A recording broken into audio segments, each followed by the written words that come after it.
Buongiorno, bentornati alla nostra diretta. Siamo in edizione straordinaria anche oggi per informarvi su quello che sta succedendo in Veneto e non solo con l'emergenza coronavirus. Oggi è una giornata molto importante perché arriveranno quasi di sicuro, ormai insomma è certo, tutte le novità per le riaperture delle attività commerciali che avverrà lunedì. Non solo commerciali, parliamo anche di ristoranti, pub, trattorie e molto altro ancora. Quindi sarà una giornata piena di notizie. Le notizie più importanti, come sempre, arriveranno alle 12:30 dalla diretta dalla sede della Protezione Civile di Marghera con il presidente della Regione Veneto, Luca Zaia, che ci fornirà da una parte i dati sanitari, dall'altra tutte le informazioni sulle riaperture in base a quelli che sono stati i contatti fra regioni e governo centrale. Ma andiamo con ordine. Parliamo prima di tutto della sanità. Andiamo a vedere insieme quelli che sono i dati dell'emergenza coronavirus, ve li facciamo vedere in grande. Questi sono gli ultimi dati disponibili, sono quelli che sono arrivati nella serata di ieri e che ci dicono la situazione aggiornata, quindi a questa notte, ieri sera. Avevamo 4.309 casi positivi in Veneto e 18.902 dall'inizio dell'emergenza. Erano 13 casi in più rispetto alla mattinata. Le persone che hanno perso la vita in ospedale e nelle strutture non ospedaliere, quindi case di riposo e simili, dall'inizio dell'emergenza sono 1.776 in Veneto. Questo è un dato che purtroppo continua a salire e che salirà ancora fino alla fine dell'emergenza. I negativizzati virologici sono 12.817. È importante vedere anche i soggetti in isolamento domiciliare, che ne sono sempre meno, sono 4.259 in questo momento. Andiamo nella seconda parte della tabella, quella che vedete ci fa vedere le strutture di ricovero, i pazienti in area non critica, quelli in terapia intensiva, i dimessi e i decessi. Parliamo di ospedali, ci sono tutti gli ospedali del Veneto. Naturalmente queste tabelle le abbiamo già pubblicate sui nostri social, le potete trovare, le potete scaricare e confrontare con quelle dei giorni precedenti per farvi un'idea molto precisa di quello che sta succedendo in Veneto. Andiamo a vedere il risultato, il conto è di 574 ricoverati in area non critica, ma attenzione perché di questi solo 299 sono positivi, gli altri sono negativizzati, ovvero sono ricoverati plausibilmente in via di recupero, ma sono già negativi ai tamponi successivi, quindi situazioni in via di miglioramento. Ancora migliori i dati che ci arrivano dalle terapie intensive, quindi solo 22 sono quelle occupate da pazienti positivi, 28 sono quelle occupate da pazienti non più positivi, per un numero totale di 50 terapie intensive. Vediamo, meno 12 era ieri sera il numero dei pazienti ricoverati, meno 2 quello delle terapie intensive occupate, quindi dati che migliorano quotidianamente. L'ultima parte della tabella, che è comunque interessante, è quella che ci parla delle strutture territoriali, quindi gli ospedali di comunità. Andiamo da Belluno a Marostica, passando per Montagnana, l'Alta Padovana, Venezia. Vedete che complessivamente ci sono 118 persone ricoverate e sono 225 i dimessi. Torniamo in studio perché oggi chiudiamo per un attimo la parte sanitaria. Ricordiamo che oggi arriveranno informazioni molto precise, dettagliate sulle possibili riaperture di lunedì, perché questa notte sappiamo che il premier Giuseppe Conte ha detto all'ADN Cronos in un'intervista alle 2 di notte, non appena finito il Consiglio dei Ministri. Conte ha detto: abbiamo approvato il nuovo decreto legge con il quale entriamo a pieno regime nella fase 2. Ottima la collaborazione con le regioni che hanno aderito al piano, dice Conte, predisposto dal governo, e hanno accettato di camminare insieme in questa nuova fase, trasmettendo costantemente le informazioni sui contagi e condividendo la responsabilità per le riaperture delle attività. Lo dice all'ADN Cronos il presidente Giuseppe Conte al termine del Consiglio dei Ministri, che ha approvato la legge quadro. L'approfondimento sulla legge quadro ci dice che in sostanza si tratta di un decreto legge che delinea il quadro normativo nazionale all'interno del quale dal 18 maggio al 31 luglio, quindi questo è molto importante perché è un passo molto lungo. Di solito gli ultimi passi da parte del governo erano stati fatti su un orizzonte temporale abbastanza corto. Qui si parla addirittura del 31 luglio, quindi abbiamo davanti 2 mesi e mezzo quasi di operatività su quello che verrà deciso, che è stato deciso. Con appositi decreti, ordinanze statali, regionali o comunali potranno essere disciplinati spostamenti di persone fisiche e la modalità di svolgimento delle attività economiche, produttive e sociali.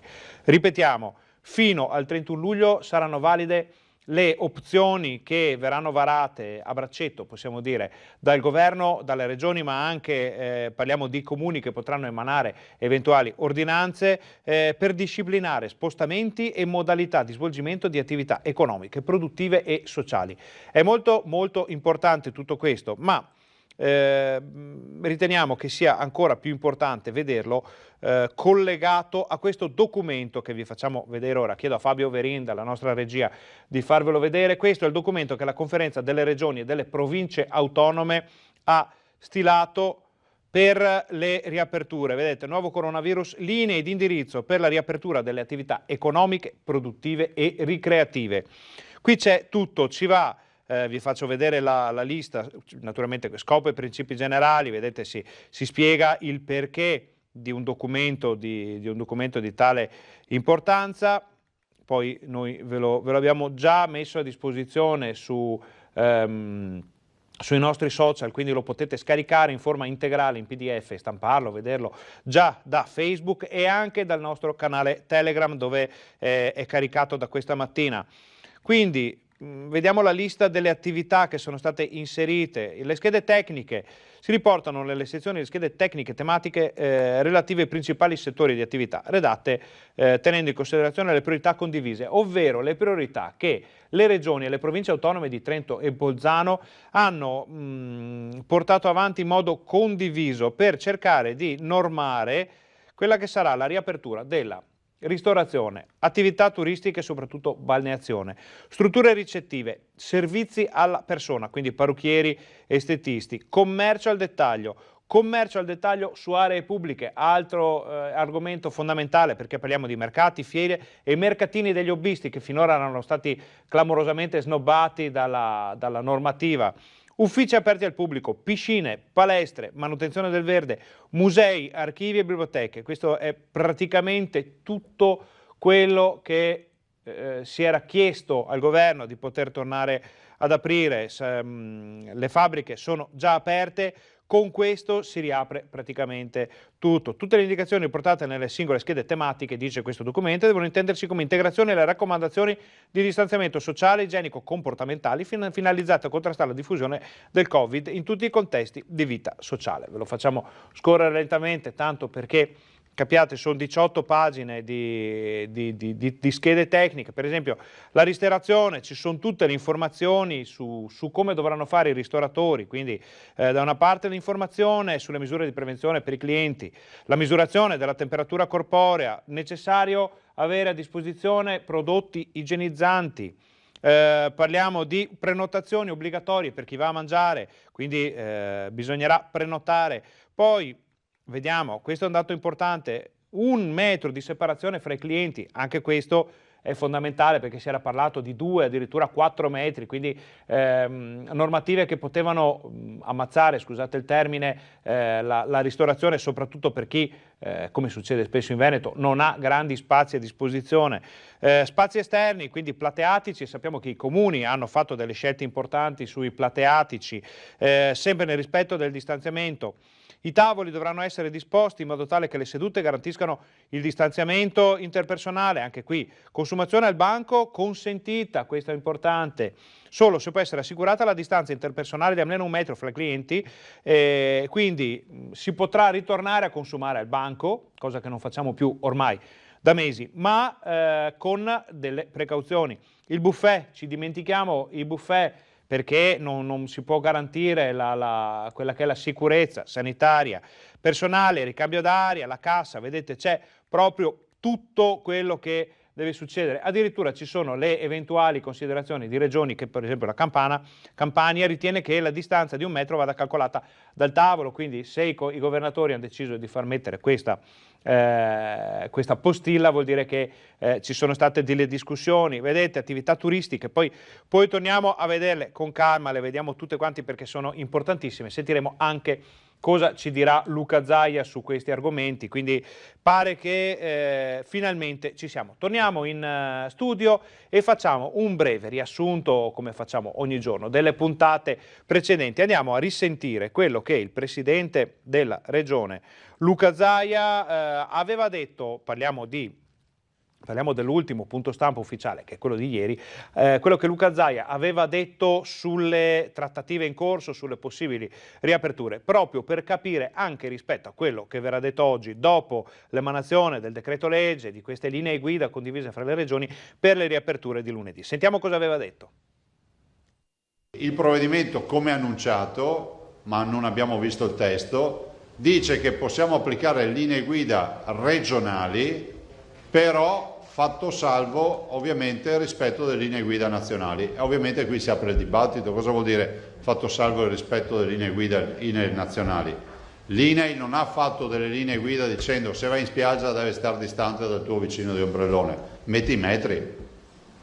E così accade per i ristoranti, perché questa è la prima questione cocente. La questione è cocente e non solo perché si parla di spiagge e ombrelloni. Di fatto tutti, regione e imprese, stanno guardando a Roma per capire come sarà il decreto con le linee guida, quanto saranno dettagliate, i parametri dell'INAIL saranno derogabili, quale sarà il margine effettivo delle regioni. Di certo si dovranno evitare quei paradossi che già si stagliano all'orizzonte. 5 metri in spiaggia è la distanza minima, no? Secondo quello che dice qualcuno, e poi in fabbrica tu puoi andare a stare 1 metro senza mascherina, 1 metro, 1 millimetro per stare. Capite che non sta in piedi il ragionamento. Tutte questioni aperte e lunedì è dietro l'angolo. Al Presidente del Consiglio l'ho detto anche in una delle ultime videoconferenze, ho detto bene, la fase 2 si riapre, ok, metteteci le condizioni in tempi ragionevoli di poter parlare ai nostri cittadini, ai nostri operatori. Siamo arrivati a venerdì. Insomma, il tempo scorre, ma la Regione al momento ha deciso di non diffondere le proprie linee guida. Inutile fare un passo avanti per poi farne 10 indietro se il decreto disporrà diversamente. Le nostre linee guida che sono qua, guardate, e fra l'altro vi dico, sono tutte cartografate con punto per punto, vi dico, tanto per darvi un'idea.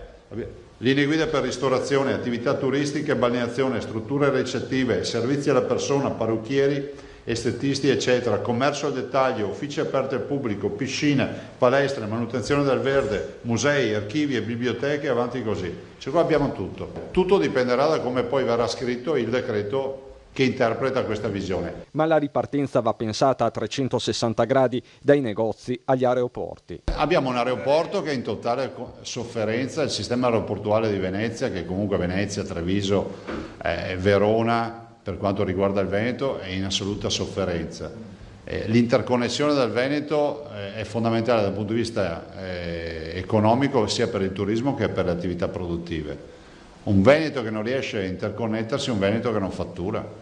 Diciamolo fino in fondo, noi siamo una comunità che ha internazionalizzato moltissimo, per cui è fondamentale che si metta mano ai corridoi e alla possibilità di riprendere i voli. E nella ripartenza del Veneto Zaia colloca anche il voto a luglio. Se parte tutto, dice, deve ripartire anche la democrazia. Non far votare a luglio vorrebbe dire sospendere la democrazia, cioè non ci vedo altre soluzioni, cioè tutto il mondo vivrà a luglio tranne noi che non potremo andare a votare.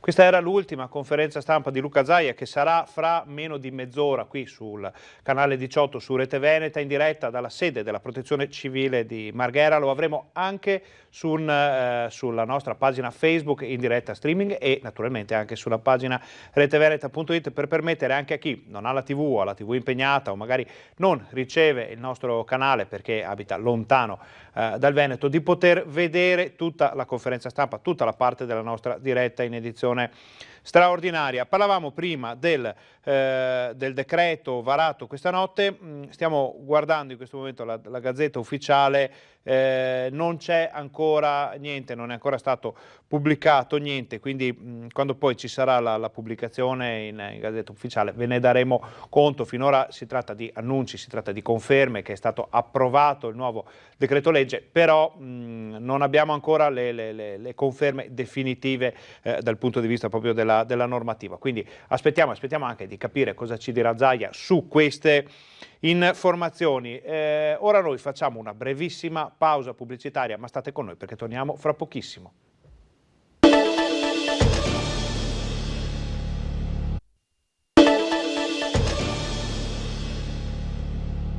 Buongiorno, bentornati alla nostra diretta, siamo in edizione straordinaria anche oggi per informarvi su quello che succede in Veneto con l'emergenza coronavirus. Siamo in attesa della conferenza stampa del Presidente Veneto Luca Zaia che sarà in diretta qui con noi alle 12:30 dalla sede della Protezione Civile di Marghera. I temi di oggi sono importantissimi perché è stato varato nella notte il decreto legge per le riaperture. Abbiamo visto poco fa il documento stilato dalla conferenza delle regioni e delle province autonome da proporre al governo, un documento creato proprio a braccetto da tutte le istituzioni per dare delle linee guida precise che sono un po' meno restrittive di quelle che erano state proposte dall'INAIL, che probabilmente permetteranno una forbice più ampia per le riaperture. Sappiamo anche che ci sono comunque degli aspetti meno positivi, che probabilmente una percentuale che potrebbe arrivare addirittura al 40%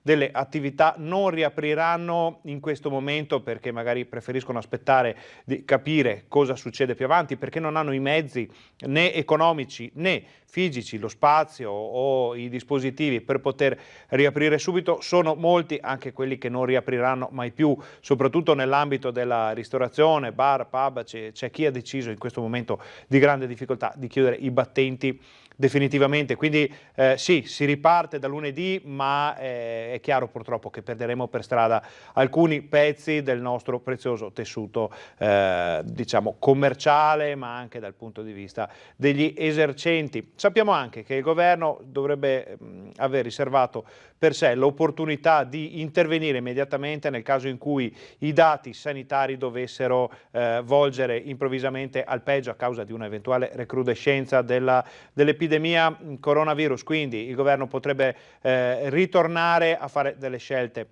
drastiche se la situazione dovesse peggiorare. Sappiamo che sono in arrivo oggi anche le cosiddette pagelle per capire quello che è successo negli ultimi 10 giorni, quindi dalla riapertura del 4 maggio, una sorta di pagella per le varie regioni per capire come sta andando la situazione epidemiologica in ognuna delle regioni. In Veneto le cose, abbiamo visto, stanno andando, passateci il termine, abbastanza bene, perché i dati sono comunque in continuo calo per quanto riguarda ricoveri e terapie intensive, quindi una situazione in continuo divenire, una situazione che oggi è importantissima perché arriveranno novità fondamentali che noi sentiremo fra una ventina di minuti dal Presidente della Regione in conferenza stampa qui sul canale 18, ma anche sulla nostra pagina Facebook, dove sono già state pubblicate le linee guida che avete visto prima. Quindi se qualche negoziante, commerciante, voi privati cittadini che volete leggervele per bene per capire come cambierà, come le regioni e le province autonome hanno proposto al governo di cambiare l'assetto dei negozi, delle attività da lunedì, potete scaricarle, vederle. Le abbiamo caricate anche sul nostro canale Telegram, che è un altro social molto in uso in questo periodo perché è molto comodo, è diciamo un antagonista di WhatsApp che permette qualcosina in più. Noi abbiamo il nostro canale dove pubblichiamo video, foto, informazioni, tutto quello che ci serve. Adesso noi, come sempre facciamo in questa fascia, prima di andare da Zaia, andiamo a sentire i nostri colleghi, i nostri corrispondenti, anche se sono molto di più di semplici corrispondenti perché sono le nostre redazioni. In questo caso andiamo a Padova con Federico Fusetti che vediamo, ci aspettavamo di vederlo in redazione, invece lo vediamo all'aperto, un po' scarmigliato dal vento, si vede che l'assenza dei barbieri sta creando problemi un po' a tutti. Federico, buongiorno, quali sono le novità da Padova? Buongiorno, mi sono messo in coda anch'io dal barbiere, ma non ho capito quando riuscirò ad andare. Ho già cercato di contattarlo più volte, attraverso i social addirittura, perché al telefono non rispondeva, e mi hanno risposto che mi contatteranno oggi in giornata. Non è per dire gli affari miei, ma perché penso sia una cosa che interessa anche altri. Oggi in giornata mi dovrebbero contattare via telefono e dirmi quando prendere l'appuntamento per la prossima settimana.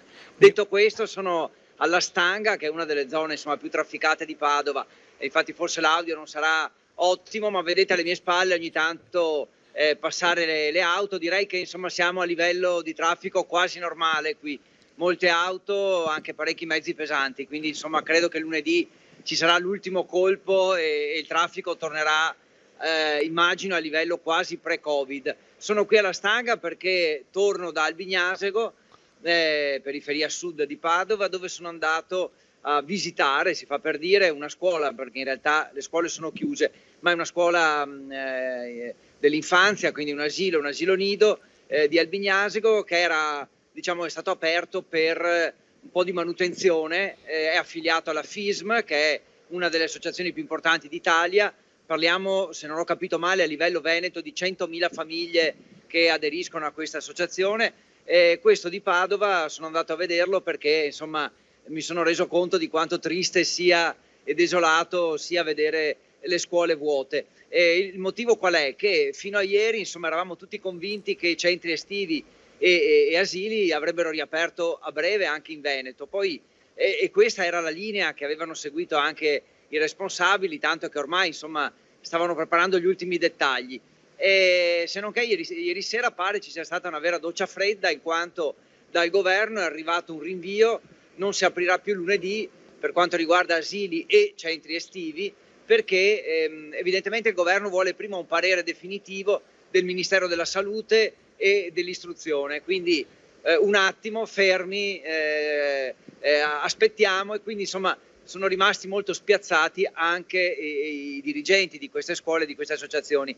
Ci hanno parlato di una impennata di telefonate negli ultimi 2 giorni, perché quando si era diffusa, sparsa la voce che avrebbero aperto, centinaia di famiglie hanno cominciato a contattare l'associazione per avere informazioni su rette, protocolli e quant'altro, e adesso sono abbastanza in difficoltà anche loro, perché dicono: se in queste ore non arriva un chiarimento, e non arrivano dei protocolli più chiari, noi a questo punto non sappiamo più cosa fare. Parliamo anche di personale che dal 5 marzo è in cassa integrazione, di una scuola o di scuole, perché sono tutte nella stessa situazione, chiuse dalla fine di febbraio. Pensate che la scuola che ho visitato io dell'infanzia San Tommaso, che è proprio in centro ad Albignasego, aveva ancora gli striscioni e i disegni di carnevale. È come entrare in un luogo in cui una bomba ha fermato il tempo, in pratica, perché era tutto fermo al 22 febbraio e questi disegni e questi cartelloni appesi sul carnevale sono stati davvero un pugno nello stomaco anche per me. Immaginiamo, anche perché ricordiamo, Federico, ai nostri telespettatori che quel che riguarda i bambini, soprattutto i bambini piccoli, è importantissimo per centinaia di migliaia di famiglie del Veneto, e a noi arrivano moltissime istanze da questo punto di vista, lettere, richieste, telefonate, perché con la riapertura di lunedì moltissimi, quasi tutti, torneranno a lavorare, e quello dei bambini resta, non è un problema nel vero senso della parola, però è una difficoltà a cui le famiglie dovranno far fronte, e moltissimi speravano di poter usare questi centri estivi e invece bisognerà aspettare. Quindi cercheremo di avere notizie poi magari anche durante la conferenza stampa del governatore Zaia anche su quello che potrebbe succedere, ma sappiamo che da Padova non è tutto, perché Padova, città di commercio, città anche di buona cucina, perché insomma è una delle capitali da questo versante del Veneto, il comune si sta muovendo per nuove iniziative. Sì, ci sono dei protocolli da stilare, i contatti da prendere con ristoratori e baristi. Da quello che abbiamo capito non è assolutamente scontato che aprano tutti i lunedì, anzi c'è una percentuale che in questi momenti, sta per essere definita, una percentuale di ristoratori e baristi che non apriranno, e l'assessorato al commercio sta proprio cercando intanto di avere un dato chiaro su questo e in ogni caso di stilare dei protocolli e delle, diciamo, linee guida che poi dovranno essere utilizzati definitivamente, cioè sono proprio le ultime ore di ritocchi da questo punto di vista. Sappiamo che l'assessorato proprio in questo momento lo sta facendo, poi certamente nel pomeriggio avremo notizie proprio dall'assessore Bressa, avremo delle linee guida un po' più chiare, quindi stasera nel telegiornale direi che riusciremo ad essere più chiari.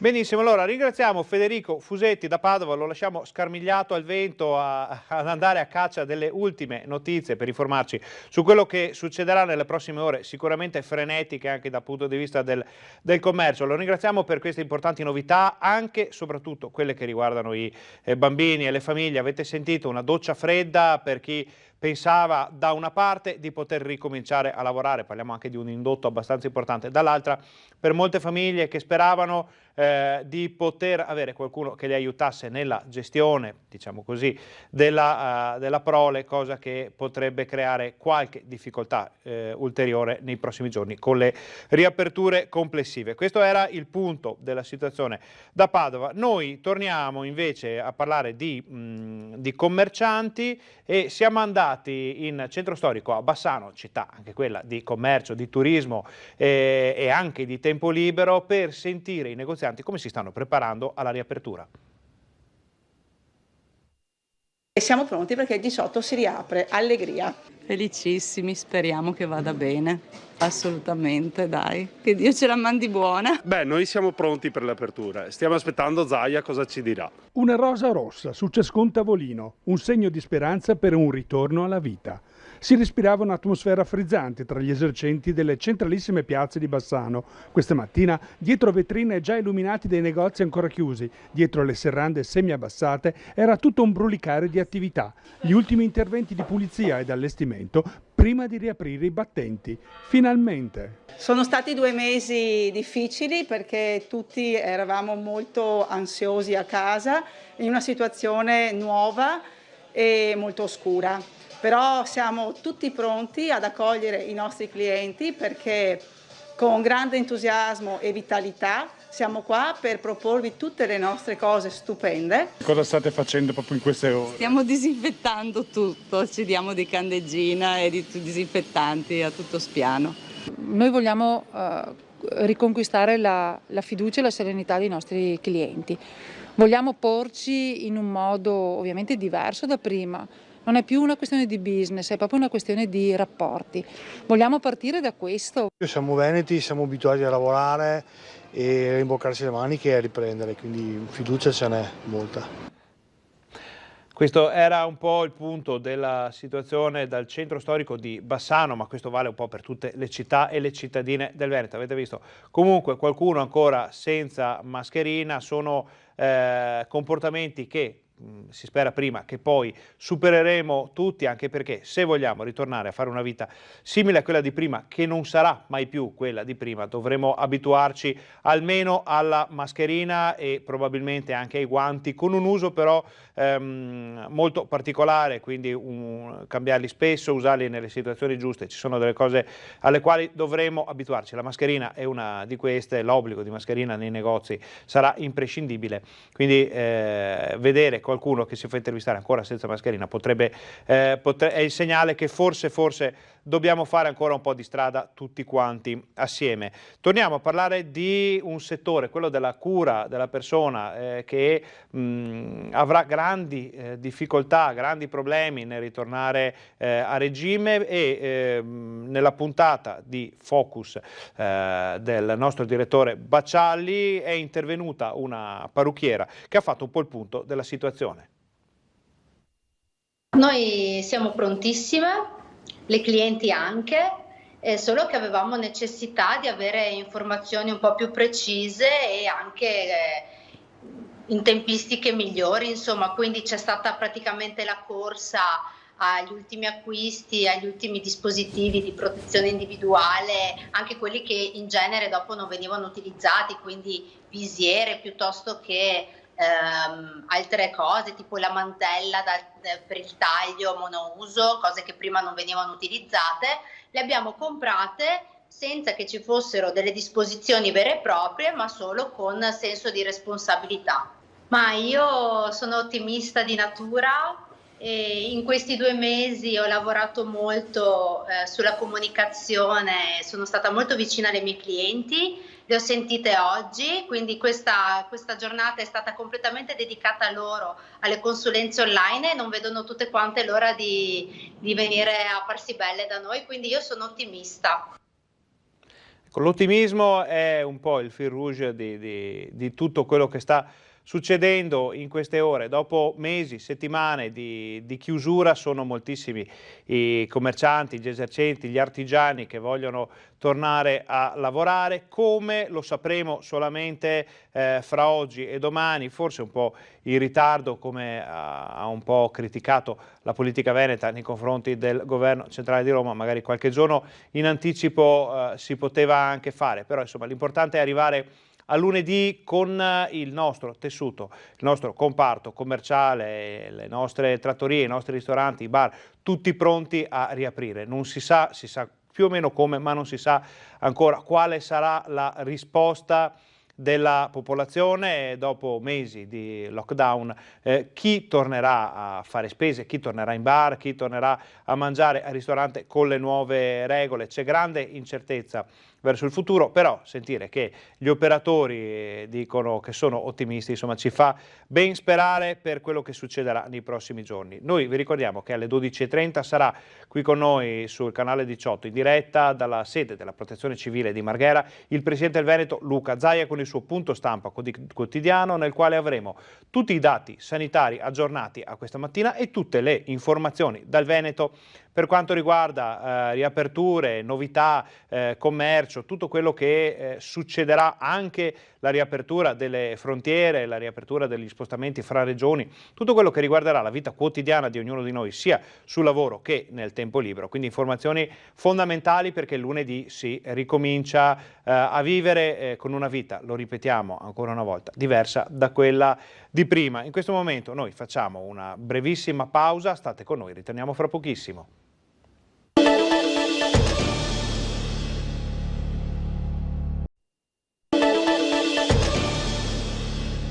Buongiorno, bentornati alla nostra diretta, siamo in edizione straordinaria anche oggi per informarvi su quello che sta succedendo in Veneto con l'emergenza coronavirus. Siamo già collegati con la sede della Protezione Civile di Marghera, dove è in programma fra pochissimi minuti, 3-4 minuti, non di più, la conferenza stampa del Presidente della Regione Luca Zaia. I temi di giornata sono molti, sono importanti perché abbiamo visto, è stato varato il decreto legge sulle riaperture. Siamo tutti in attesa di quelle che saranno le linee guida effettive, perché c'è stata una concertazione fra le regioni all'interno della conferenza fra regioni e province autonome e il governo, quindi una certa libertà, naturalmente il tutto vincolato a quelli che saranno i risultati delle rilevazioni epidemiologiche per capire come evolverà, soprattutto in altre regioni, perché in Veneto abbiamo visto che la curva sta andando abbastanza bene, l'epidemia di coronavirus, e potremo fare molte più cose da lunedì. La base di quello che si potrà fare e di come si potrà farlo la trovate già sulla nostra pagina Facebook, sul nostro canale Telegram, è pubblicato in PDF, non dovete fare altro che scaricarlo e leggervelo con calma, perché ci sono tutte le indicazioni. Prima non avevamo parlato però, per esempio, intanto che aspettiamo Zaia, degli spostamenti fra regioni e degli spostamenti all'interno della stessa regione, che è un argomento di cui ci chiedono molti telespettatori. Vi ricordiamo che a partire dal 18 maggio gli spostamenti all'interno del territorio regionale non saranno più soggetti ad alcuna limitazione, nessun limite dunque agli spostamenti anche nelle seconde case. Naturalmente il tutto va letto nell'ambito di quelle che sono le disposizioni comunali, quindi bisognerà eventualmente informarsi dove sia la seconda casa, se il comune ha delle predisposizioni, delle richieste di informazioni particolari da fare. L'autocertificazione resterà invece per chi vuole spostarsi in un'altra regione. Ricordiamo che gli spostamenti fra regioni dal 18 maggio e presumibilmente fino al 31 luglio, perché questo è il punto di caduta poi di questo decreto, solo per comprovate esigenze lavorative di assoluta urgenza, ovvero per motivi di salute. Quindi per lo spostamento fra regioni servono questi motivi. Resta in ogni caso consentito il rientro presso il domicilio, l'abitazione o la residenza e naturalmente questo va comunque ribadito, resta il divieto di spostarsi per le persone che sono in quarantena o che stanno ancora aspettando gli esiti degli ultimi tamponi. Questo va ribadito, non è un libera a tutti, è naturalmente una possibilità di muoversi, tornare a lavorare, ma per chi è guarito, per chi è negativo, per chi non ha problemi di coronavirus. Gli altri devono rimanere comunque in quarantena fino alla fine dei giorni previsti per questi periodi di sicurezza. Vediamo ancora la sede della Protezione Civile di Marghera, è tutto pronto per la conferenza stampa di Zaia. Saranno moltissime le domande oggi dei nostri colleghi perché ci sono molte cose da chiarire sulle modalità di riapertura. Vediamo che magari i tecnici che passano continuamente davanti alle telecamere stanno finendo di sistemare quella che è l'assetto logistico della sala stampa. Vediamo che lo staff, la comunicazione del Presidente Zaia è già arrivata, quindi si tratta di aspettare pochi secondi, poi saremo in collegamento in diretta. Vediamo l'interprete della lingua dei segni che molti telespettatori ci chiedono di salutare per il lavoro encomiabile, importantissimo che fa ogni giorno ormai da settimane assieme a Luca Zaia. Facciamo un breve riepilogo. Questa notte il governo ha varato un decreto legge per normare le riaperture. Dovrebbe essere reso operativo entro pochissimo, ma insomma le informazioni contenute sono più o meno quelle che vi abbiamo fatto vedere prima, ovvero quelle concertate dalle regioni nell'ambito della conferenza fra regioni e province autonome. Quindi riapre quasi tutto, abbiamo visto la lista di quello che riapre fra i negozi, la cura della persona, anche le possibilità di balneazione, la ristorazione, i bar. Abbiamo sentito però anche dai nostri colleghi, dei giornalisti, che molti non riapriranno, molti hanno scelto di aspettare per capire quello che succederà, come evolverà questo momento storico molto particolare. Molti altri ancora non riapriranno mai più, quindi troveremo da dopodomani, troveremo dei centri commerciali naturali come quelli delle nostre cittadine, dei negozi, dei centri commerciali diversi da quelli che conoscevamo, con molte serrande abbassate per sempre e modalità di fruizione dei servizi dei commercianti, degli esercenti, dei bar, di tutto quanto assolutamente diversi. Ricordiamo mascherine, guanti, distanziamento sociale, tutto quello che è indispensabile. Vi lasciamo però al governatore Luca Zaia. Dottoressa si mette là. Buongiorno a tutti. Ben trovati, buongiorno. E grazie per essere qui, un saluto a tutti quelli che sono qui, a coloro che sono collegati, buona domenica. Passerei subito, sì, ovviamente voi conoscete, è sabato oggi? Buon weekend allora. Avete osati qua che abbiamo perso la tramontana. E buon sabato a tutti e buon weekend, grazie per la correzione. E conoscete l'assessore Lanzarin, conoscete l'assessore Bottacin e conoscono ormai anche, lo diciamo per chi ci segue da casa, per chi vedrà le immagini, la dottoressa Russo, che è colei che è capo dipartimento della prevenzione, del servizio di prevenzione, del Dipartimento della Prevenzione del Veneto, quindi è colei che poi ha fatto tutti i piani di azione e in queste ore è stato elemento fondamentale anche per tutte le linee guida, ma parleremo dopo di questo. I dati, allora i dati sono presto detti, peraltro devo anche dire come aggiornamento, so che c'è un sacco di cittadini a casa, non so se lo sapete, che si fanno la tabellina con i dati tutti i giorni, addirittura dei bambini anche. E abbiamo un problema con i tamponi, io speravo oggi di darvi 500.000, ma abbiamo 2 estrattori che si sono rotti, adesso sta arrivando il solito, perché giustamente una macchina che lavora H24 per 3 mesi ogni tanto va in tilt, e quindi non siamo ancora arrivati, nonostante gli 11.000 fatti, siamo a 497.000 e i 45 tamponi esattamente in più rispetto a ieri sono 11.139. Il numero di positivi in Veneto è di 18.926. Sono 37 in più rispetto a ieri, che su 11.000 tamponi vuol dire il 3%, una roba del genere, insomma. Il 3 per 1000, scusate.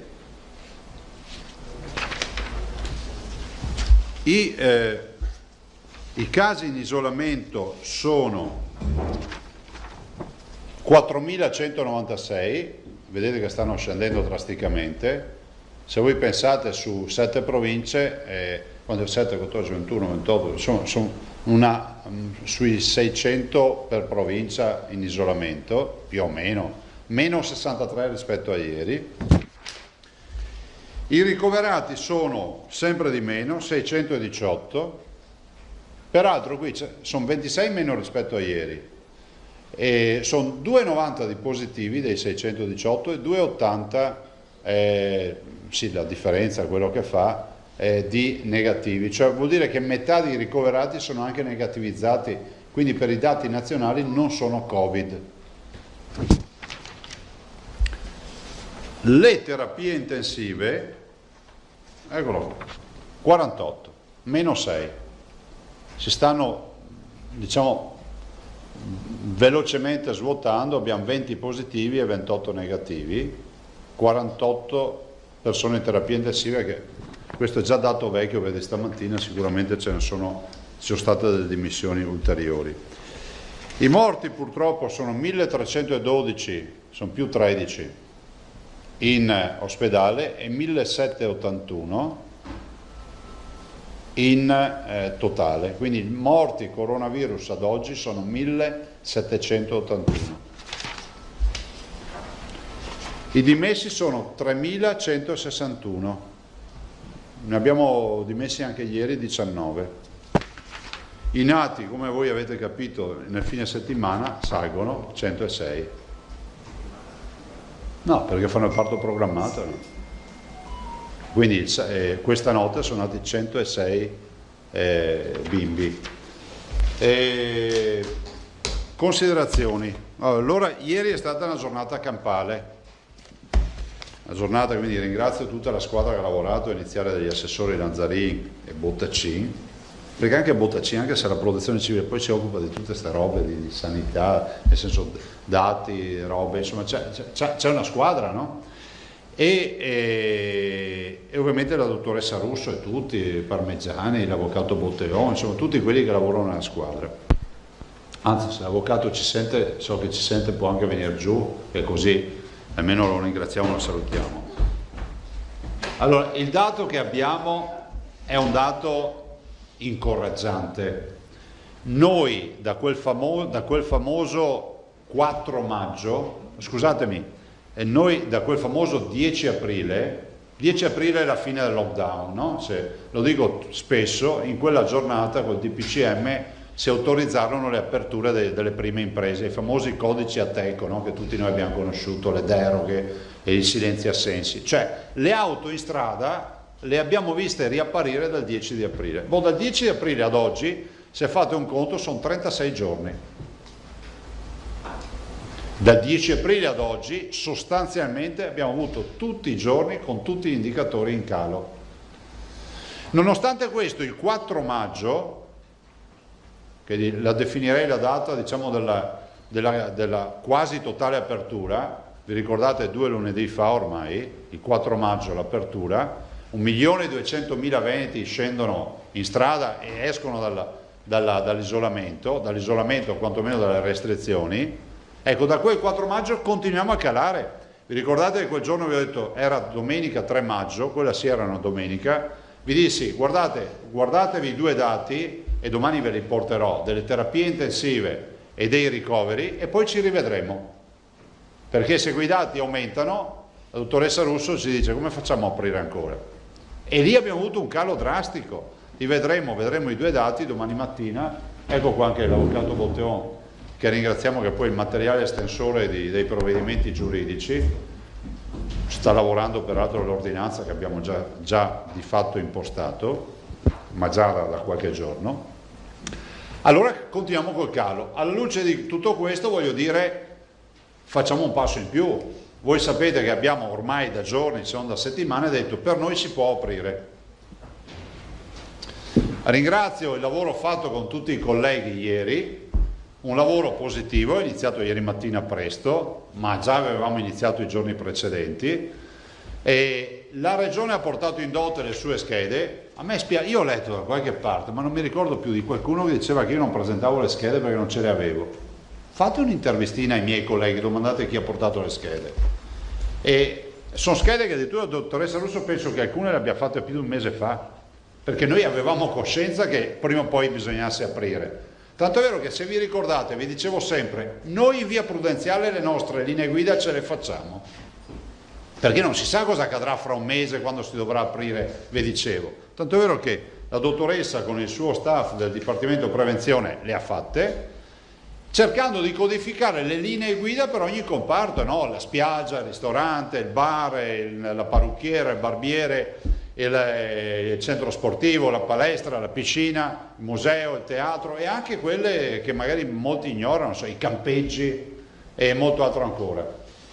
Ne è venuta fuori ieri una bella soluzione nell'accordo col governo. Voi capite e siete assolutamente sul pezzo, sapete qual era il problema? Che l'eccesso di zelo di aver emanato le linee guida INAIL rischiavano veramente di buttarsi in un burrone. Io come faccio a dire a un ristoratore di tenere i tavoli distaccati 4 metri? Come faccio ad andare a dire a un titolare che gestisce una spiaggia che gli ombrelloni debbono essere a 5 metri? Cioè, scusate, il 13 aprile i sindacati assieme ai datori di lavoro e al governo firmano un accordo per la sicurezza sui posti di lavoro, il 13 perché viene dopo il 10 dell'apertura dei codici, e si dice che se 2 lavoratori in una fabbrica che può avere 2 lavoratori o anche 2000 lavoratori, ma se 2 lavoratori hanno una distanza superiore a 1 metro, che per me vuol dire 1 metro e 1 millimetro, possono lavorare a fianco senza mascherina. Cioè, questo c'è scritto. E penso che sia rispettoso delle regole che ci sono state date. Ma gli stessi lavoratori, colleghi, se vanno in spiaggia a Jesolo, a Caorle, a Sottomarina, da qualche parte, devono stare su 2 ombrelloni distanti 5 metri. Capite che non sta in piedi sta roba? Allora, ieri sera si è trovata una soluzione. Il governo, secondo me, mutuando il Presidente del Consiglio, ha detto che le regioni oggettivamente hanno fatto un bel percorso. Noi abbiamo portato una soluzione alternativa e quindi le nostre linee guida, noi siamo in attesa, ragazzi, siamo ancora in attesa del testo definitivo del decreto legge e del DPCM, però l'intesa di chiusura della riunione, chiusa con il Consiglio dei Ministri aperto, nel senso che il Presidente del Consiglio con il Ministro Speranza, il Ministro Boccia sono usciti e entrati, l'intesa è stata quella di dire, bene, le linee guida delle regioni fanno giurisprudenza, cioè chi dovrà aprire un bar piuttosto che un ristorante si lega alle linee guida delle regioni, che poi noi oggi vi daremo e pubblichiamo in via preventiva per tutti. Perché in via preventiva? Perché dobbiamo fare l'ordinanza. Io spero, guardate, noi siamo pronti, a noi basta un click, ma dobbiamo vedere cosa c'è scritto poi giuridicamente nel decreto legge del governo, perché la nostra ordinanza si aggancia, siccome è estensiva rispetto al governo, cioè apriamo di più rispetto a quello che il governo apre, ma perché il governo in teoria si è impegnato a autorizzare questa facoltà delle regioni. Questa è autonomia reale, se ci pensate, no? L'autonomia differenziata poi, guarda caso, l'abbiamo conosciuta col coronavirus. Oggi noi diciamo che siamo pronti e diamo le linee guida. Guardate, quante volte vi ho detto che se è 1 metro è 1 metro per tutti? Ve lo ricordate quante volte? Boh, nelle linee guida se è 1 metro per tutti, è passata la nostra linea. Quindi i ristoranti, potrei farvi un esempio, ci metto anche poco, strutture ricettive, poi sì, tanto per darvi una dimensione, no? Perché a me i lazzaroni non mi sono mai piaciuti. Queste sono le nostre linee guida, no? Le vedete? Vedete la veste grafica? Ecco, questa non si fa in una notte, abbiamo anche tutto un sistema di icone per agevolare l'applicazione. Questo è un mega lavoro che abbiamo fatto in tempi non sospetti. Ma io l'ho letta sui social, da qualche parte l'ho letta sta storia che non avevamo le linee guida, forse qualche nostro oppositore, però io lo trovo anche poco rispettoso nei confronti di chi ha lavorato. Deve essere stato qualche una dichiarazione ma è una cretinata, ve lo dico perché sapendo quanto hanno lavorato e quanto abbiamo lavorato. Prendo la ristorazione. Allora, predisporre, ve ne leggo una a caso per far capire la semplicità delle linee guida. Predisporre un'adeguata informazione sulle misure di prevenzione. C'è un cartello scritto, guarda che sei in un ristorante, queste sono le regole. Potrà essere rilevata la temperatura? Potrà. Se ci si organizza per rilevare la temperatura corporea, meglio. Se non lo fai non è obbligatorio. È necessario rendere disponibili prodotti igienizzanti. Vi ricordate che vi dicevo, ai tavoli la boccetta di Amuchina e finisce lì. Negli esercizi che dispongono di posti a sedere, privilegiare l'accesso tramite prenotazione. Sapere quanti te ne arrivano di clienti, no? E magari anche un bel modo, ma ormai lo si fa quasi sicuramente, c'è di dire ai clienti prenotate, così evitate magari di infilarvi dentro in un ristorante per sentirvi dire che è pieno e intanto andate a farvi un po' di aerosol di ristorante. La separazione tra i clienti, 1 metro. Guardate che ha ragione Arrigo Cipriani quando dice, scusate, qualcuno ieri mi ha detto in una discussione, ho detto, ma scusami, ma è come se noi applicassimo, cioè Cipriani ha un ristorante che è un tempio, no? È un luogo monumentale, identitario, di promozione, allora è come se noi dicessimo, il trasporto pubblico locale ha queste regole, posti sul treno, i distanziamenti eccetera, e poi uno ti dice guarda bisogna fare un viaggio con l'Orient Express e qualcuno ti viene e dice bisogna demolirlo perché le regole sul trasporto pubblico locale non sono compatibili con un treno così vecchio, così storico. Cioè, ma non è che possiamo demolire il Colosseo perché non c'è le uscite di emergenza, cioè, penso che ci voglia anche un po' di buonsenso. Quindi il metro. Sugli esterni ovviamente privilegiare l'utilizzo degli spazi esterni quando ci sono. I tavoli devono essere sempre disposti in modo che le sedute garantiscano il distanziamento interpersonale di almeno 1 metro. La consumazione al banco è consentita solo se può essere assicurata la distanza interpersonale di 1 metro. Cioè, se uno va al banco, non so, penso al cicchetto, ste robe qua, 1 metro. No, gomito con gomito. Il buffet non è consentito. Voi sapete che sono un sacco di studi sul buffet, no? Il buffet è una roba pericolosa, in presenza di un virus è pericoloso. Il personale di servizio a contatto con i clienti deve utilizzare la mascherina e dovrà procedere frequentemente a igiene delle mani con soluzioni idroalcoliche prima di ogni servizio al tavolo. Basta. Poi, vi ho fatto solo un esempio, ce l'avete per tutti i settori, poi ve lo diamo, avete anche delle schede, quindi vi dico questo, adesso vi prego di darmi una mano a far transitare questo messaggio. L'emergenza non è finita e qua veramente vi chiedo l'aiuto. Guardate, io penso che la stampa sia stata non fondamentale, di più. Questo è anche un appello ai cittadini di comprare i giornali, di guardare la televisione. Perché giustamente qualcuno dice ma tu a volte dici fai battute, no, i giornalisti sono fondamentali e questa tragedia l'abbiamo gestita assieme. Sarebbe bello fare anche un bello studio sulla comunicazione d'emergenza, no? E adesso ho bisogno ancora maggiormente del vostro aiuto. Non passi l'idea che il contagio e l'emergenza è finita, e questo è un atto di fiducia che facciamo, Guardate che non c'è scritto in nessuna legge che dobbiamo aprire. Anzi, se volessimo fare i paraculi, ve lo dico, manco carte che firmemo, più tranquilli stanno tutti.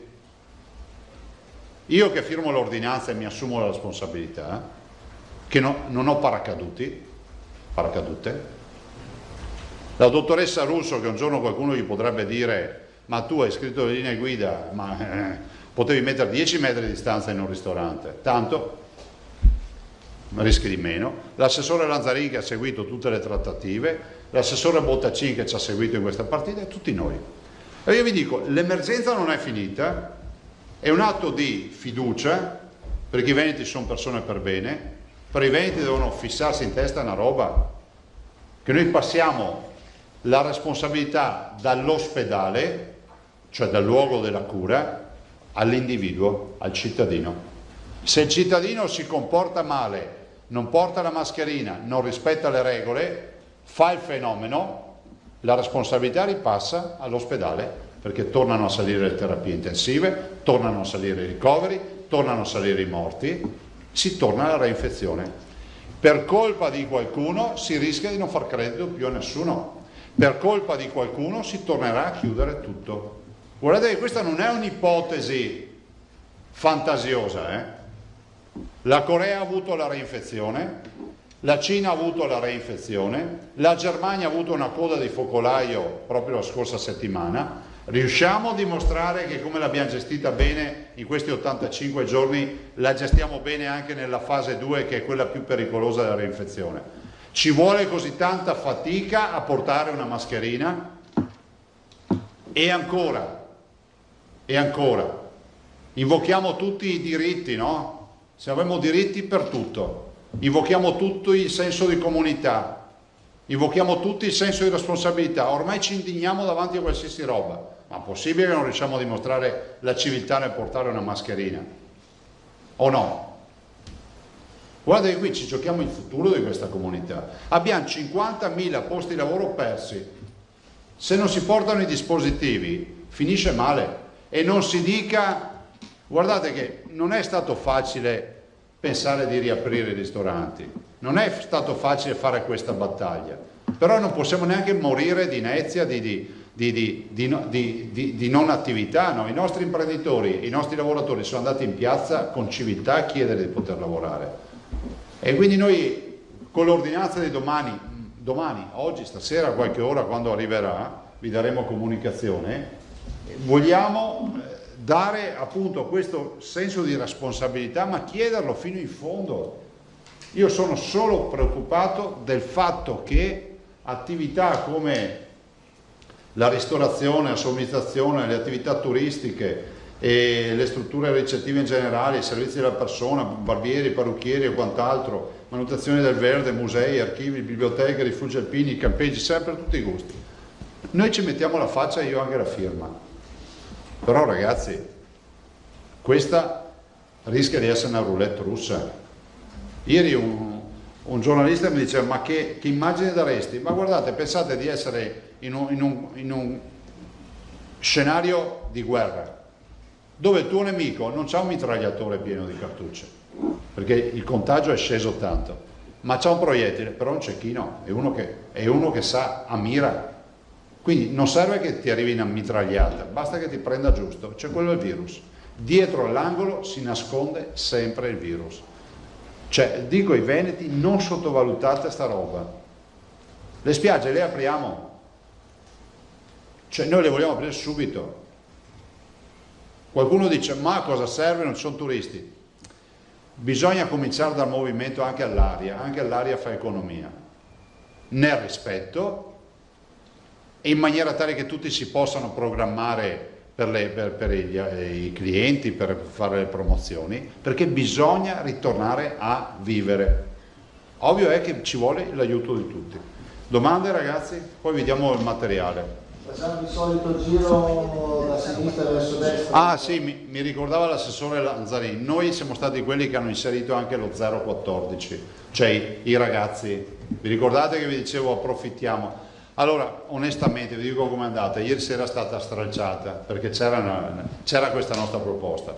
È stata stralciata con l'impegno in settimana di trattarla a sé per tutta una serie di prerogative e di implicazioni che ha, perché stiamo parlando di minori che vanno nei centri estivi, vanno nelle scuole paritarie, c'è un po' di dibattito all'interno del governo, lo sapete, e per cui abbiamo accettato, ma del resto anche se non accettavamo non è che si risolveva, perché se non va è approvata, non combinavamo nulla, e quindi in settimana si dovrebbe chiudere anche questa storia, insomma sta a cuore a me come a molti altri colleghi. Prego.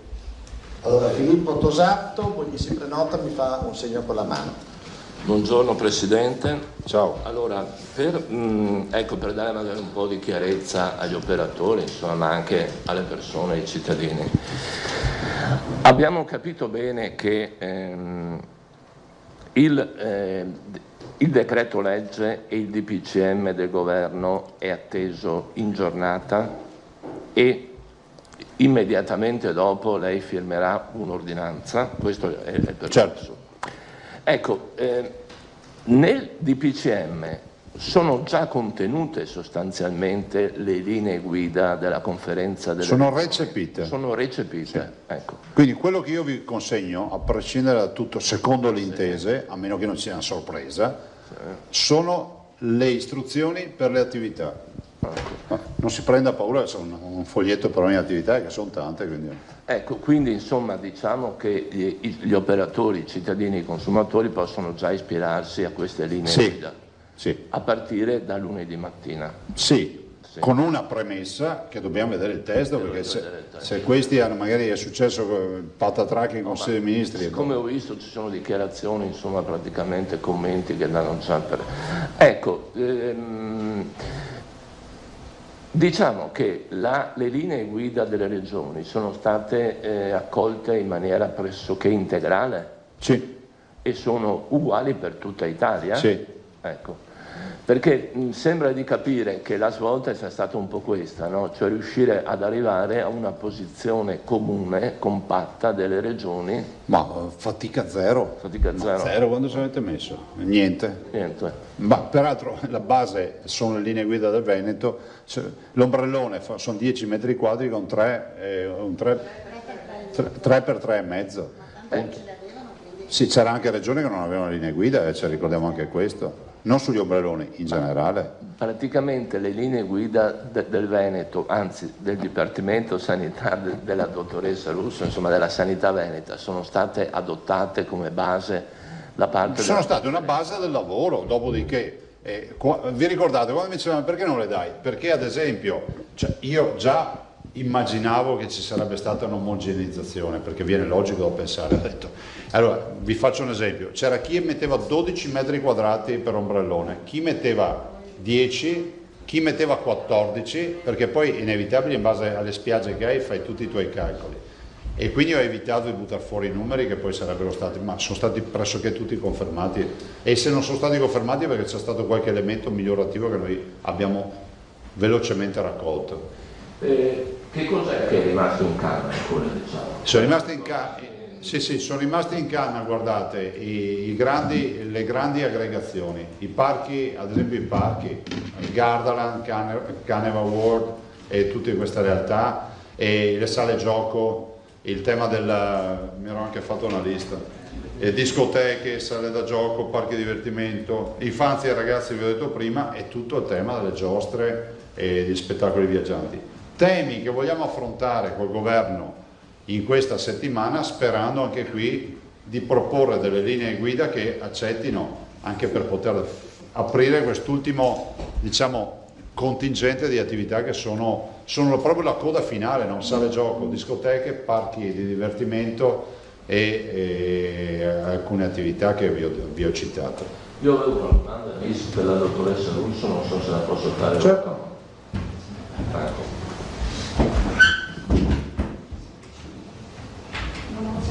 Ma si sente, dottoressa? Ecco, dottoressa, buongiorno.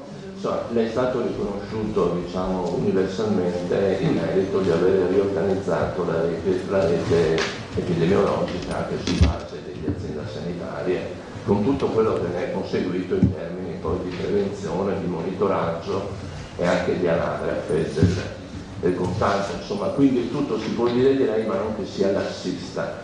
La domanda qual è?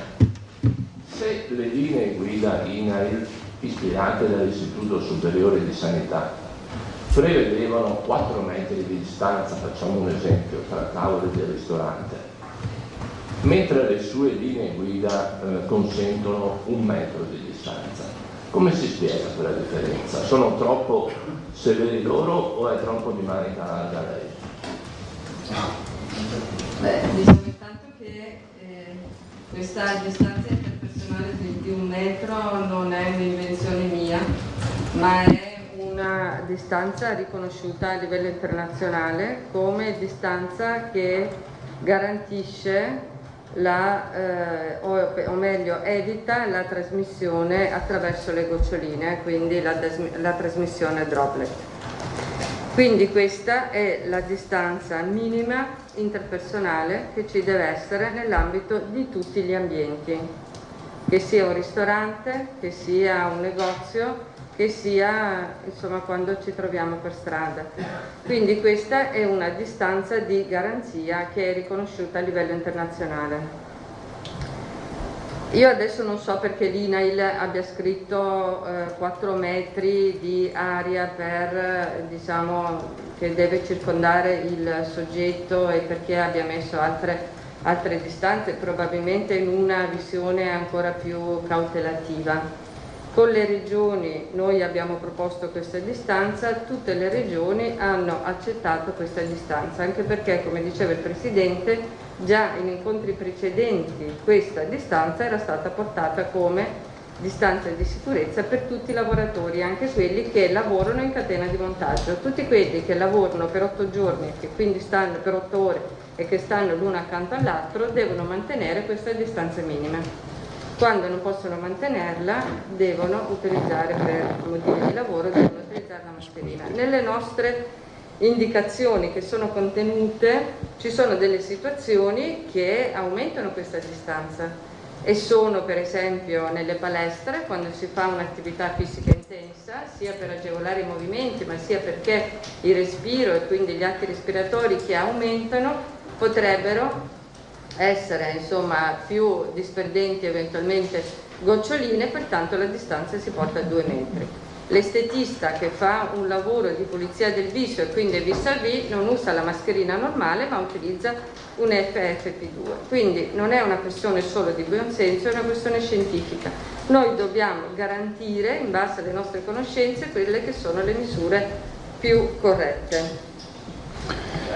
Grazie. Ivana Goldnik, TGR Rice e Filippo Finito. Volevo solo sapere qualcosa in merito agli asili e ai centri estivi, qualcosa di più preciso. Noi guarda, abbiamo le linee guida, ce le abbiamo, la sorella Lanzarini le ha prodotte, ha fatto gli incontri, ha incontrato anche le parti, per cui noi siamo pronti. Quelle condivise con le regioni? Sì, sì, condivise con tutti, però oggettivamente non abbiamo voluto creare, come si può dire, incidenti diplomatici con tutta questa carne al fuoco, anche se resta una delle come si può dire, delle emergenze assolute, e quindi da parte del governo c'è questo impegno di affrontare anche questo tema nei prossimi giorni. Però noi siamo pronti su questa partita. Considerate che il decreto legge prevede 150 milioni di euro di finanziamenti, peraltro per i centri estivi, quindi bisognerebbe far partire subito. Giorgio Malavasi, Gente Veneto. Ciao Giorgio. I dentisti veneziani segnalano di non aver ancora avuto come categoria, diciamo, un tampone. Allora, considerando che sono una categoria appunto molto esposta nella prossimità del rapporto con i pazienti, con gli utenti, non ritieni opportuno che come categoria... È già in programma. Okay. Sì. Ne abbiamo parlato anche questa settimana, solo che bisogna riuscire a raggiungere tutti. Considerate che abbiamo fatto i medici ospedalieri e non i pediatri, che sono i medici ovviamente di base, e abbiamo fatto i farmacisti e tutto il personale delle farmacie stanno facendo, e adesso comunque sui dentisti ci siamo assolutamente sì. 2 cose veloci ancora. Prego. Prima hai fatto un esempio molto calzante, quello dell'Orient Express, che non si può demolire per ridurre le distanze, per ampliare le distanze. Pensando ai ristoranti dei centri storici, penso a Venezia ma anche agli altri capoluoghi nostri, ci sono alcuni locali che sono degli Orient Express. È pensabile che per alcune circostanze, alcuni casi particolari, si deroghi anche al metro? No, guardate, il metro è a condizione sine qua non.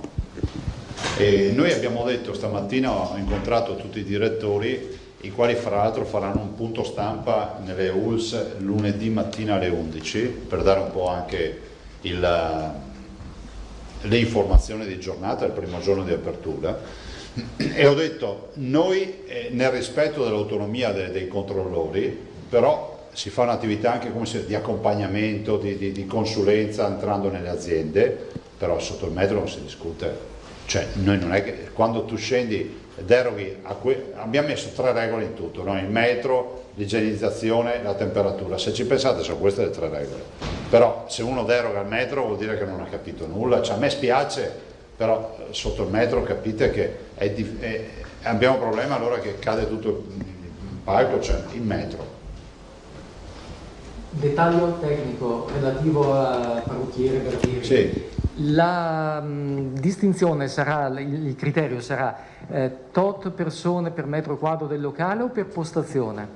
Postazione è la distanza della postazione, è la distanza tra le persone. Quindi 4 postazioni, sì. 4 clienti. Considerate sulla ventilazione, non per citare sempre Cipriani oggi, no? Mi spiace che prendo lui come esempio, c'è anche l'altro tema che non abbiamo valutato ma che ha un grande valore aggiunto, che è quello della ventilazione forzata dei locali. Ci sono locali tipo il suo, perché lui ci tiene sempre a ricordarlo, che scambia mi sembra 1200 metri cubi di aria, se non ricordo male il dato, perché ho visto dei dati, quindi dice sì, ok, calcolate il metro, calcolate tutto, ma ricordatevi che ci sono dei locali che sono con l'aria che è stagnante, che bisogna aprire una finestra, altri che sono in pressione assoluta e quindi hanno un ricambio garantito, quindi anche questo è un bel vantaggio per un ristorante, no? Però per dire cosa, che la sala d'attesa comunque deve essere gestita, noi lo scriviamo, col distanziamento sociale anche della parrucchiera e la ventilazione dei locali. Poi abbiamo capito, si crea un minimo di corrente d'aria, si cambia l'aria e via. Anna Manzani, il Gazzettino. Ciao Anna. Presidente, buongiorno.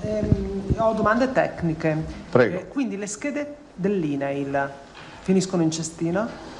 No, è stato adottato, Alda, un parere del Comitato Tecnico Scientifico che ha chiuso la partita. Le schede dell'INAIL sono un utile lavoro che è stato fatto, ma non hanno oggi, per la decretazione e per la conseguente ordinanza, pregnanza giuridica, cioè non fanno base giuridica. La base giuridica la fanno queste. E questo è stato il grande passo in avanti, se no eravamo bloccati. Il testo che ieri sera abbiamo avuto a orario tardo, però insomma abbiamo avuto un'anticipazione. Il metro da che punto si misura? Cioè il tavolo del ristorante, dov'è che misuri? Perché nel testo c'è una postilla con la Regione Campania ritiene che la distanza di 1 metro vada calcolata dal tavolo.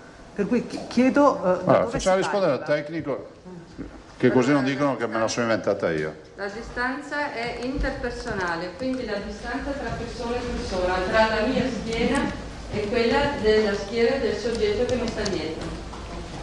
Considerate che spesso nel tavolo poi ci preoccupa di meno la densità al tavolo, perché sono di solito congiunti, conviventi o quello che non hanno, è come in auto, no? Se tu giri col tuo nucleo familiare puoi girare senza mascherina in auto, però se è un estraneo devi metterla. Sì, poi diciamo che anche c'è questo elemento che abbiamo anche, ci siamo confrontati con le regioni, quindi la disposizione dei tavoli non ne viene considerato 1 metro, 1,20 metri, 2 metri eccetera, ma è proprio, deve essere fatto in modo da garantire che le persone abbiano la distanza minima di 1 metro, ok? Quindi è questo. E poi il fatto che attorno al tavolo, quindi nel tavolo, ci possono stare, cioè le persone che stanno lì possono stare più vicine perché sono persone o che vivono insieme o che lavorano insieme, e questo elemento di familiari o colleghi o amici è stato superato in quanto la responsabilità giuridica di chi uno si porta al tavolo è della persona e delle persone che stanno attorno al tavolo. Sempre stata quella. Ecco.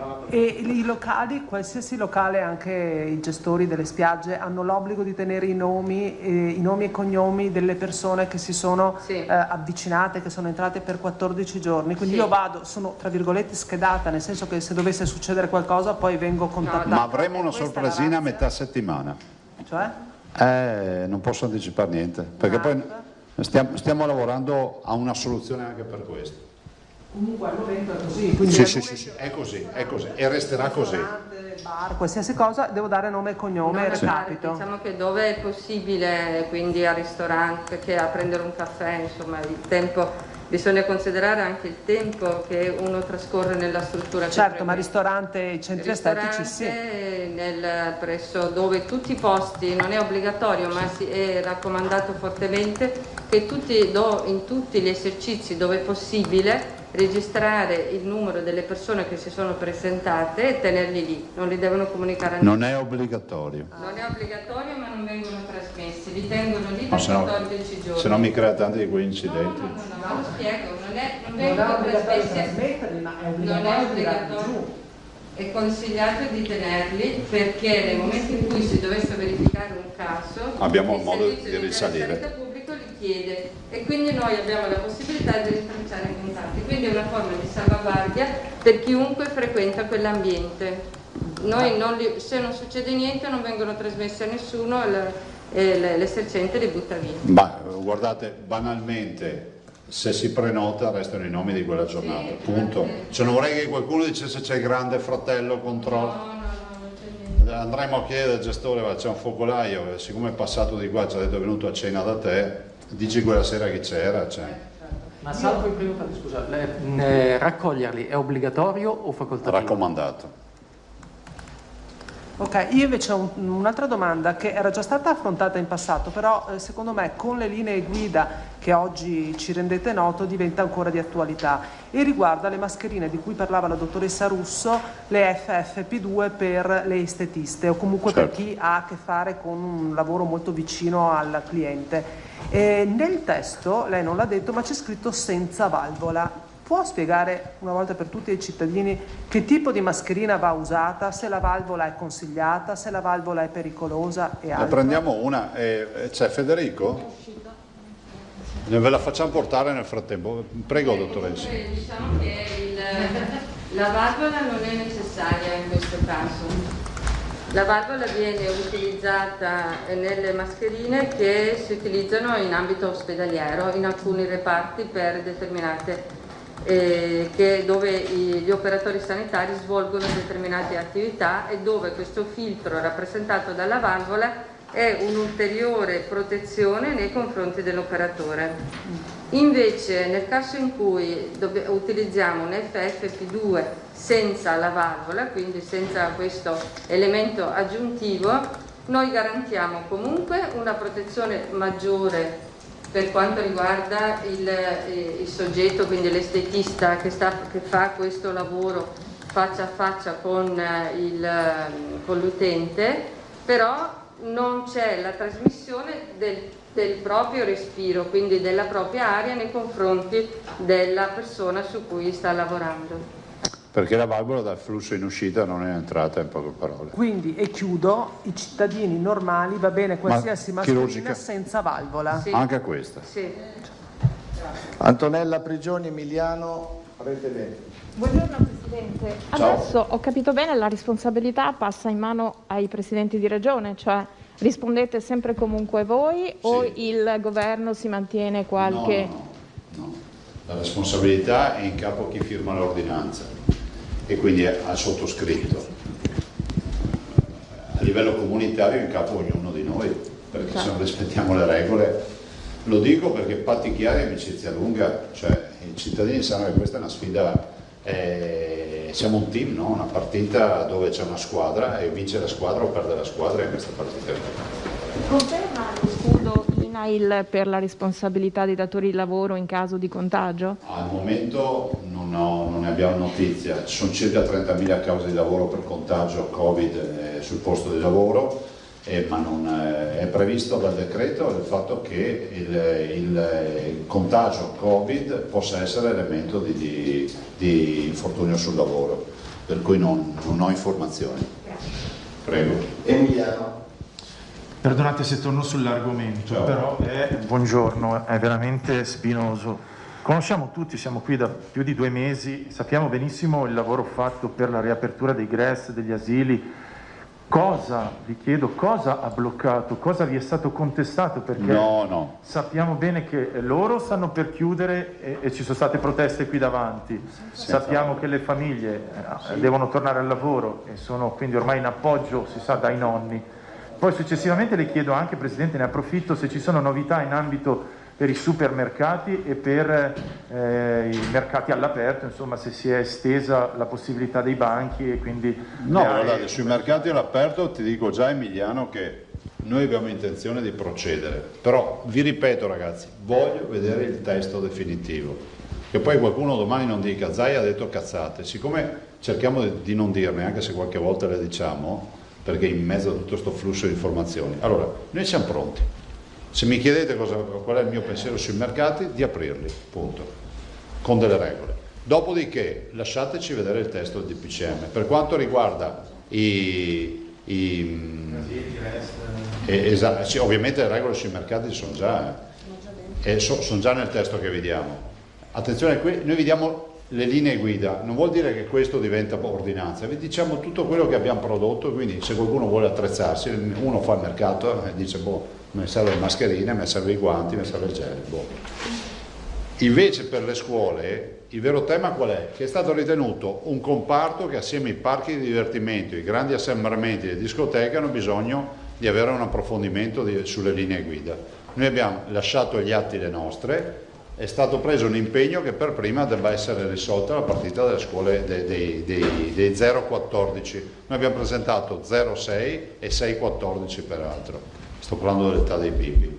Per cui in settimana spero che il governo, voi sapete che c'è poi un dibattito tra il ministro della pubblica istruzione e il ministro della famiglia.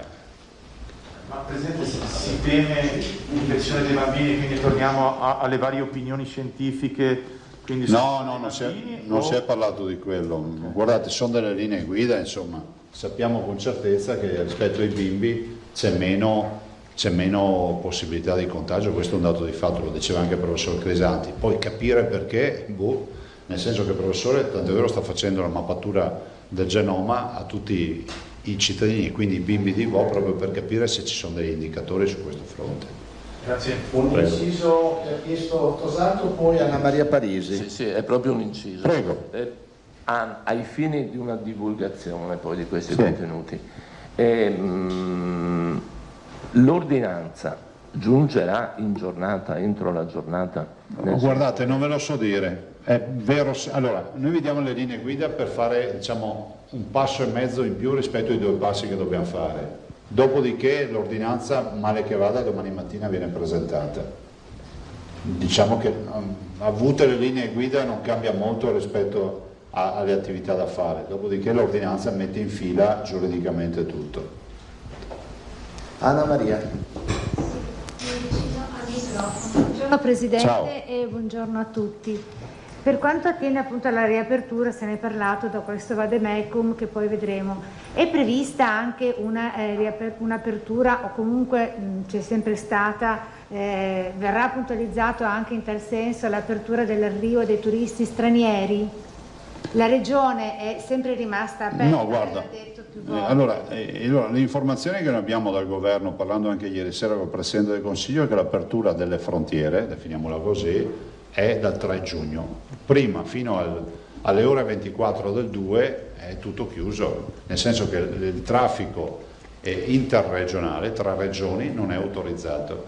E questo è dogmatico perché si sono dati questa data, tant'è vero che molte aperture che si faranno di attività, faccio l'esempio che ormai l'avete capito tutti, le spiagge, noi le apriamo dal lunedì 18, non è che saranno piene di gente, tanto è vero che ieri sera nella discussione qualcuno diceva sì ma apri le spiagge il 18, tanto non c'è nessuno, sono tutte chiuse le frontiere, e sarà qualche evento che può andare il weekend a Jesolo o da qualche altra parte, al Garda o andare in montagna, quindi noi apriamo, però fino al 3 non avremo turisti stranieri, o a meno che non ci sia qualche straniero che arriva per tutta una serie di giri che fa, ma i veri flussi arriveranno da dopo il 3, quindi spero ripartano anche gli scali aeroportuali per bene e il traffico torni a essere quello che conosciamo. E poi un'altra domanda, non so se fosse per l'assessore Bottacin, visto che abbiamo seguito anche quanto accaduto qua vicino con l'incendio a Fusina Malcontenta alla Sigma. Adesso la Regione, per la sua parte di competenza, come sta procedendo, come procederà? Ma l'incendio è spento da... Sì. È spento definitivamente da da questa notte?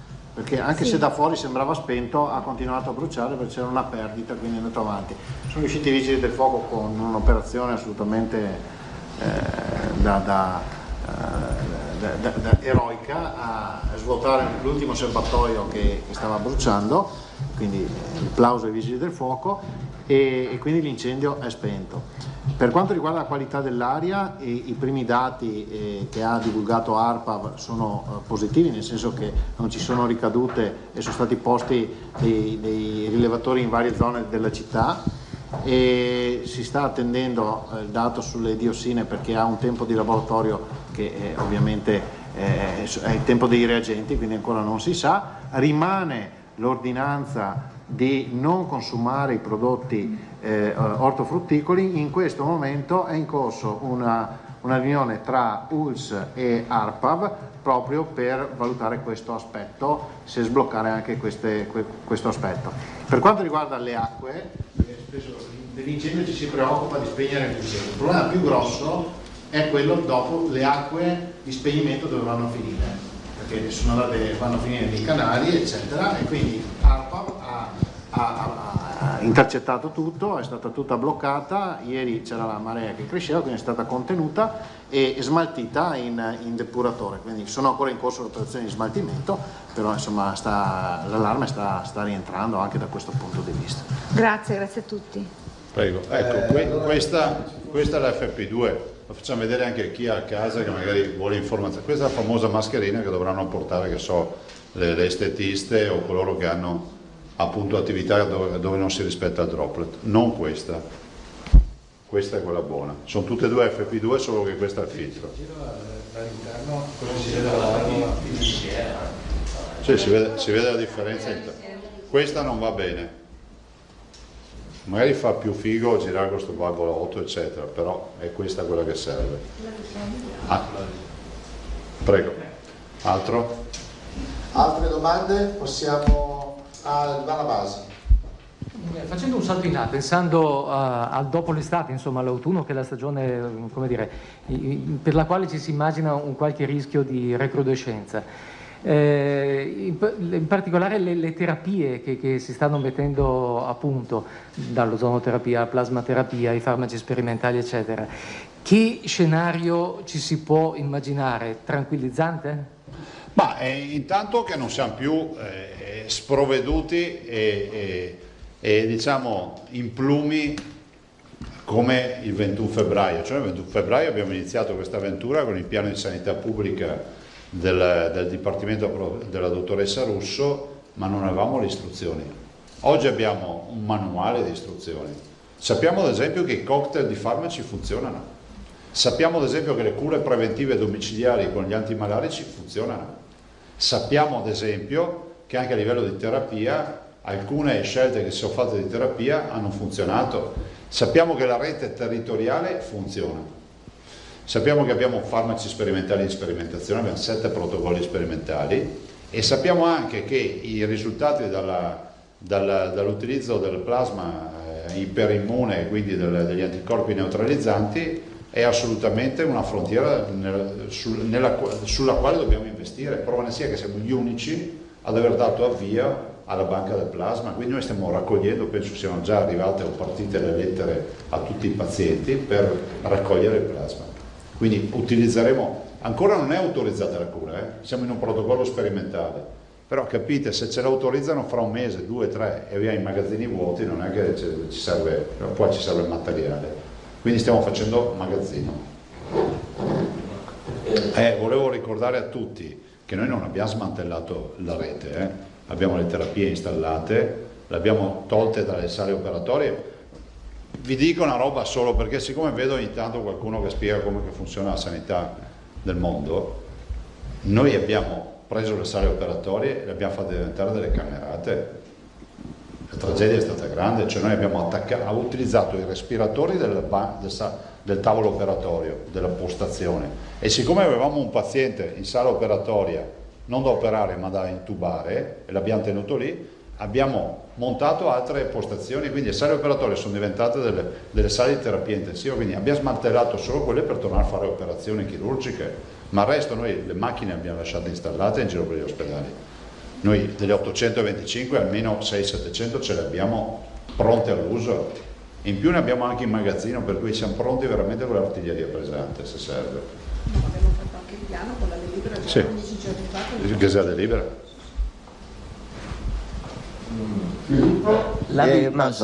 La Vegan, che sembrava un po' a un certo punto la manna dal cielo, non abbiamo più sentito Sì, hai ragione, c'è un protocollo e siamo autorizzati. Mi informerò, vi do notizie magari nei prossimi giorni. Però siamo autorizzati, siamo un centro di sperimentazione. Sempre sulle linee guida, Presidente, Sì. se valgono per tutti, quindi valgono anche per le regioni tipo la Lombardia che hanno indicatori ben peggiori Sì. del nostro, quindi anche in Lombardia Sì. un metro pur avendo ancora un aumento di morti. Ti o dirò di tanti più, altri. valgono, il DPCM, scusa, il decreto dovrebbe stabilire secondo una regola nazionale le aperture possibili, quindi nel decreto troverete che le spiagge apriranno il 3 di giugno, dopodiché le regioni in autonomia possono anticipare e a quel punto la Lombardia deciderà se anticipare l'apertura dei ristoranti, dei bar o di quello che è rispetto, ma penso che i ristoranti e bar si diano già per il 18 e quindi la Lombardia come tutte le regioni può solo che decidere se anticipare oppure può decidere anche di posticipare, nel senso che la regione gli viene lasciato la possibilità estensiva o restrittiva della norma nazionale, ma questo ci sta perché nell'obiettivo della sanità pubblica uno decide, no, come autorità. Sì, è che non capisco, ma allora l'algoritmo non vale più? In che senso? Nel senso che c'erano degli indicatori. Gli indicatori. Noi abbiamo un R0 che si è abbassato, da 0,53 abbiamo 0,42 oggi, quindi sta andando giù ancora. Si valgono gli indicatori e tanto è vero che c'è un tavolo di monitoraggio nazionale rispetto a questo, per tutti, anche per noi. Se noi abbiamo gli indicatori che sbagliano mi chiamano e mi dicono scusa, quindi però io non so le analisi che verranno fatte sulle altre regioni, questo non ve lo posso dire. So che le regioni possono restringere o allargare, questo sì, in base agli indicatori. Ivana Goldi, TGR, Maravasi e di nuovo Anna Maria.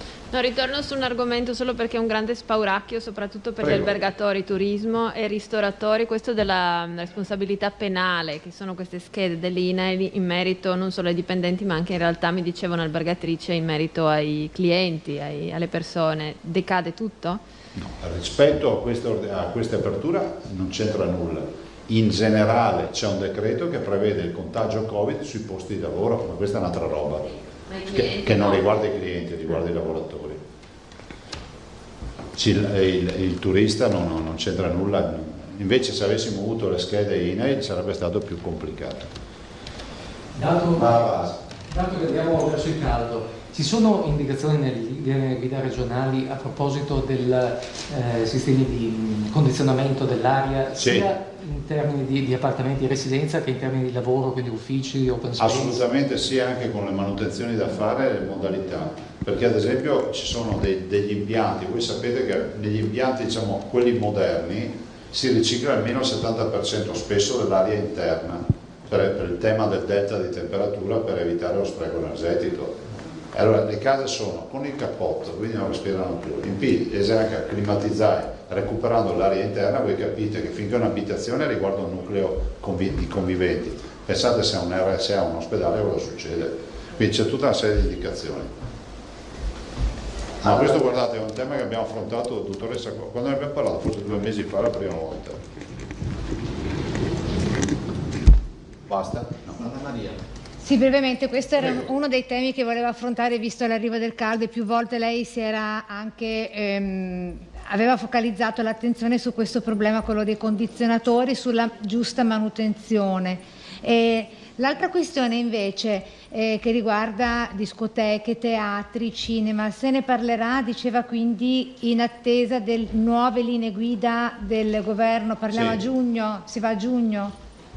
Sì, nelle prossime, allora, intanto viene affrontata subito quella dei 014 e poi c'è tutto il tema sale da gioco, discoteche, centri, parchi di divertimento e quant'altro, che sono tutti temi da sviscerare per le prossime settimane, perché da giugno, secondo l'intendimento del governo, è tutto aperto, dal 3 giugno. almeno mi sembra di capire dal governo. Dopodiché noi comunque stiamo andando avanti con le linee guida su tutti i fronti. E per quanto riguarda le indicazioni ai cittadini, voi cittadini mi dicono, ma l'indicazione, date aria alle case, cioè il ricambio d'aria è fondamentale, e soprattutto le attività commerciali, i negozi, i ristoranti, i bar, più aria circola, meno guai ci sono. Basta ragazzi? Signori, grazie. No, avete una domanda? Grazie. No, c'era, no, siccome c'è una signora di 60, mi aveva detto lei, mi ha detto guarda, no, ma ci ha mandato una torta, e allora ho detto la portiamo, ma c'è anche arrivata una damigiana di 54 litri, cioè c'è anche gente. È ancora piena o l'avete svuotata? Prego? No, adesso la stanno imbottigliando gli alpini. Sì, no, ma... Distribuisco il materiale e distribuisco anche la torta. No, aspetta. Sì, aspetta, ma intanto distribuisci il materiale. Allora ragazzi... Posso chiedere una cosa? Prego. Aspettiamo la torta. Le sagre sono state regolamentate? No, fanno parte degli grandi assembramenti. Guardate, ricordiamo la signora e la ringraziamo. La signora Anna Crescini ha detto io ho 67 anni, ha fatto la mascherina da mangiare. Allora adesso Federico è profumatissima fra l'altro. Madonna che profumo. Prego? La mettiamo dove la mettiamo? Mettila giù, grazie. Poi ci serviremo. Grazie ragazzi, buongiorno e ringraziamo anche la signora che ci ha mandato il dolce stamattina. Questa era la conferenza stampa del governatore Luca Zaia, abbiamo sentito tutte le ultime novità. Vi ricordiamo che le linee guida di cui si è parlato diffusamente le potete già trovare sulla nostra pagina Facebook e sul nostro canale Telegram. Le abbiamo caricate in formato PDF in modo tale che chiunque possa scaricarle. Sono le linee di indirizzo condivise nella conferenza fra regioni e province autonome. Stiamo aspettando ora l'ufficialità del decreto, poi si potrà partire da lunedì. Ci sono naturalmente luci e ombre in questa situazione, ma è una boccata d'ossigeno che era indispensabile vista la situazione di moltissime famiglie del Veneto. Noi facciamo una breve pausa, state con noi, torneremo fra poco.